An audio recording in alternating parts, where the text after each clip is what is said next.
Imagine you are behind the wheel on a pitch-black night. Sitting next to you is your father, the man you admire most in the world. But this isn't a family road trip or a casual drive. You are driving him to your mother's house to kill her. You know exactly what is about to happen. You turn off the headlights as the car approaches the driveway. You creep inside and unplug the security system to blind the house. And while your father is upstairs, wrapping his hands around the throat of the woman who gave birth to you, you sit downstairs, calmly distracting your little sister so she doesn't hear her mother taking her last, agonizing breaths. This isn't the script of a Hollywood horror movie. This is the cold, naked, and brutal truth of the death of Michele Neurauter.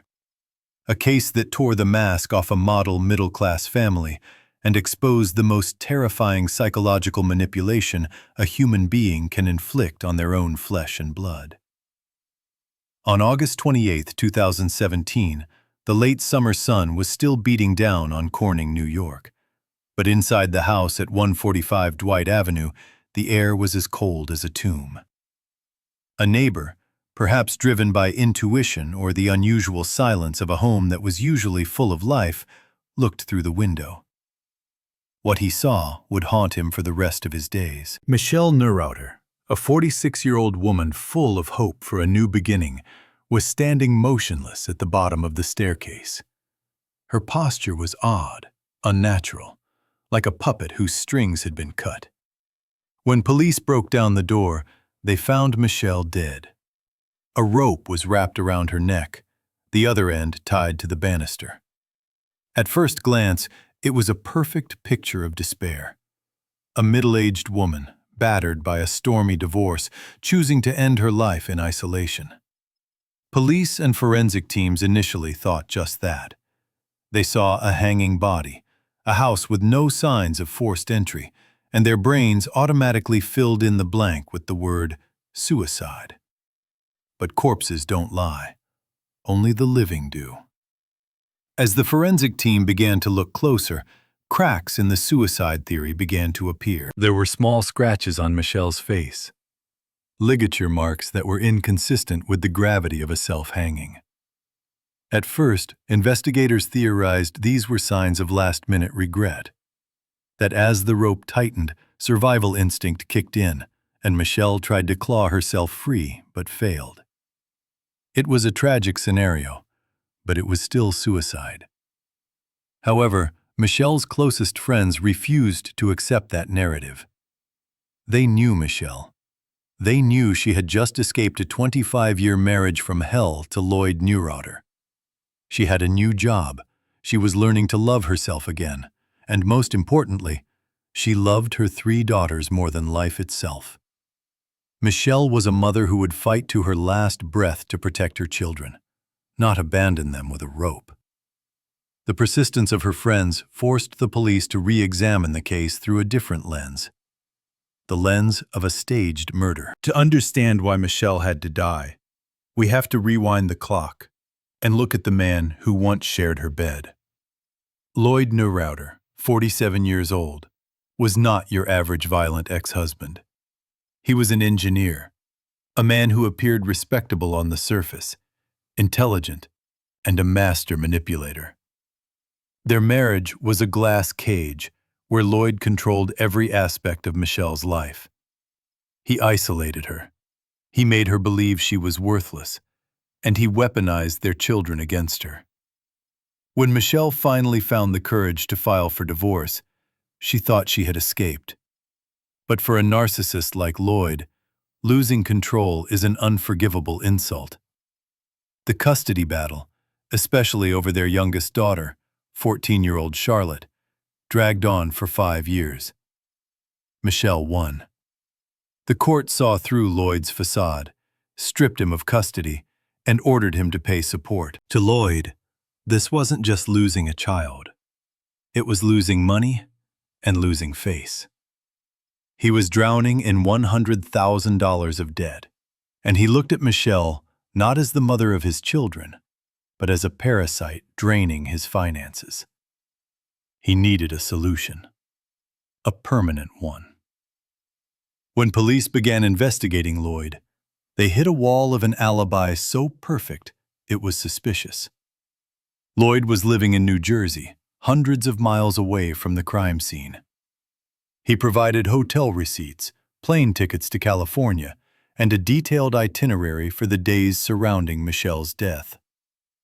He appeared cooperative, appropriately grieving, yet subtly pointed fingers at Michele, painting her as mentally unstable and prone to violent outbursts. He was crafting a portrait of a poor ex-husband tormented by a crazy ex-wife, even after her death. But Lloyd made a mistake that people who think they are smarter than everyone else often make.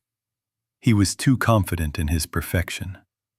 Investigators, with the persistence of veteran hunters, found small gaps. Security camera data from the hotel in Rochester, where Lloyd claimed to be on the night of the murder, told a different story. He had checked in, yes, but he wasn't there. The cameras did not record him entering or leaving during the crucial hours. And his phone, the modern human's tracking device, had lain silent in the hotel room all night. No texts, no calls, no movement data. It was like a guard dog ordered to stay quiet to create a false alibi. Lloyd had vanished from the digital grid exactly when Michele was taking her last breath.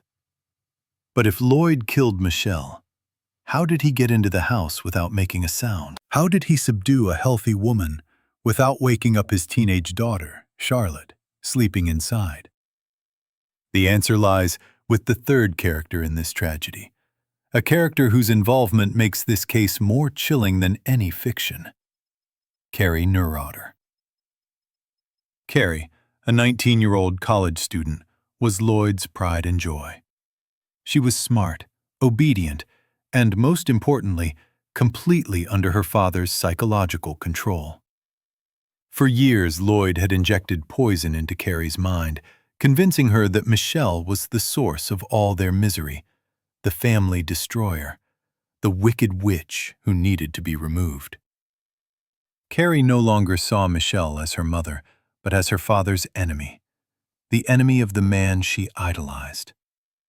When police began to suspect Karrie, they found inconsistencies in her story. She said she stopped by her mom's house for just 15 minutes to pick up her sister. But cell tower data betrayed her. It showed she was there for 2 hours. 2 hours in the dark. What was she doing for 2 hours? The breakthrough came from a wiretap. Police obtained a warrant to monitor calls between Lloyd and Karrie. What they heard was living proof of sadistic manipulation. Lloyd wasn't comforting his daughter. He was coaching her. He was teaching her how to lie, how to cry, how to play the role of a grieving but innocent daughter. "Can you cry?" he asked, cold as a director instructing an actor. And Karrie, blindly loyal, replied, "I can." This recording was the key that unlocked the gates of hell. Police decided to separate the father and daughter for interrogation. The classic divide and conquer strategy worked. While Lloyd, with the cunning of a professional manipulator, maintained his icy facade and denied everything in New Jersey, back in Rochester, Karrie began to crack. In the cramped interrogation room, facing seasoned investigators, Karrie's tough shell peeled away. She wasn't a born cold-blooded killer. She was a victim of psychological abuse. When investigators presented undeniable evidence of her phone's location and the holes in her story, Karrie collapsed. Her confession painted a horrifying picture of that fateful night. She told them about the ultimatum her father had given her. In the summer of 2017, Lloyd sat her down, his face grave, and put 2 options on the table. "It's either me or her." He told her he was broke, that he couldn't stand paying Michele anymore. He threatened to commit suicide if he didn't get custody of Charlotte and freedom from his financial burden. He placed the weight of his own life on his 19-year-old daughter's shoulders. He forced her to choose. And in the twisted world Lloyd had built in Karrie's mind, saving her father meant her mother had to die. It was a noble sacrifice he demanded of his child. That night, Karrie drove Lloyd from Rochester to Corning. She was the driver of the death car. As they approached the house, she killed the headlights to avoid attention. She led her father into the house, into her mother's sanctuary. She went around unplugging electronic devices, ensuring no distress calls could be made. Michele, who was upstairs, likely heard a noise. When she saw Lloyd, terror must have consumed her. But she had no chance. Lloyd, with the strength of a man and 5 years of pent-up hatred, lunged at her. He didn't use the rope at first. He used his bare hands. He strangled the wife who had once shared his life. Meanwhile, downstairs, Karrie performed her duty. She distracted Charlotte. She stopped her innocent little sister from going upstairs, stopped her from witnessing the most traumatic event a human could endure. Did she hear the noises upstairs? Almost certainly. Did she hear her mother struggling? Probably. But she sat there, guarding her father as he committed the atrocity. After Michele stopped breathing, Lloyd and Karrie staged the scene. They wrapped the rope around Michele's neck, tied it to the banister, creating a clumsy suicide tableau they hoped would fool the police. When it was done, Lloyd hid in the trunk of the car like a rat, and Karrie drove him back to Rochester, leaving her mother's body hanging cold in the darkness. Karrie's confession marked the end of Lloyd's freedom, but even when faced with the truth, Lloyd's manipulative nature didn't change. When Karrie was released after the interrogation, a police tactic, she called her father. Lloyd realized immediately that his daughter had spilled everything. His reaction wasn't remorse. It was one final act of theater. He climbed onto the roof of a 5-story parking garage, threatening to jump. He wanted to use his death to punish Karrie one last time, or perhaps just to center the attention on himself, to make himself the victim. But police didn't let him have his way. He was talked down and arrested. The trial of Lloyd Neurauter was where evil was exposed to the light of justice. Karrie, now the prosecution's star witness, took the stand and pointed her finger at her father. She recounted every detail, every lie, every coercion. For the first time, Lloyd couldn't control the narrative. His DNA found on Michele's body, combined with Karrie's testimony, nailed him to his crimes. In October 2018, Lloyd was forced to plead guilty to first-degree murder to avoid a potential death penalty scenario. Though New York doesn't execute, it was part of the plea leverage. He admitted his vile motive: money and control. He admitted he killed the mother of his children simply because he didn't want to share his assets. In December 2018, the judge sentenced Lloyd Neurauter to life in prison without the possibility of parole. In that moment, he was no longer the great father, no longer the master manipulator. He was just an aging murderer who would die in a cage. As for Karrie, her sentence was far more complex. She was both a perpetrator and a victim. She had abetted evil. But she was also the product of years of brainwashing. The court weighed this heavily. Karrie was sentenced to 1 to 3 years in prison for second-degree manslaughter. A legally light sentence, but the sentence of conscience is one she will serve for life. She has to live with the memory of the night she drove her father to kill her mother, with the choice she made.